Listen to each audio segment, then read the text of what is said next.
DJ बजा के सुनए बलम खूबे ना चल जाए। डीजे बजा के सुनए बलम खूबे ना चल जाए। खूबे ना चल जाए। खूबे ना चल जाए। डीजे बजा के सुनए बलम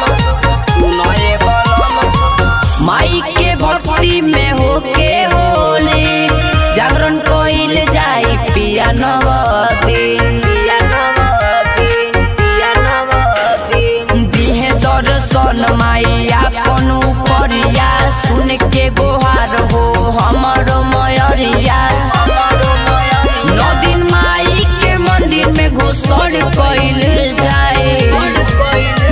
मथौली से माई के चुनर लावल जाए। रात भर दियरी सुन जरावल जाए। डीजे बजा के सुनए बलम खूबे ना चल जाए। डीजे बजा के सुनए बलम खूबे ना चल जाए।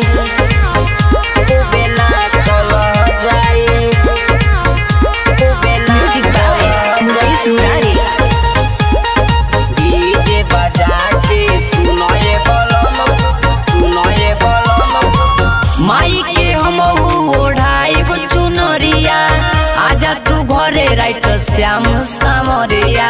श्याम सामरिया श्याम सामरिया राजन सुधीर पंडाल दिले सजाई। रोशन राज मूर्ति दिहले लियाई। लकी बाबू के गनमा बजावल जाई। मथौली से माई के चुनर लावल जाए। रात भर दियरी सुन जरावल जाए। डीजे बजा के सुनए बलम खूबे ना चल जाए। डीजे बजा के सुनए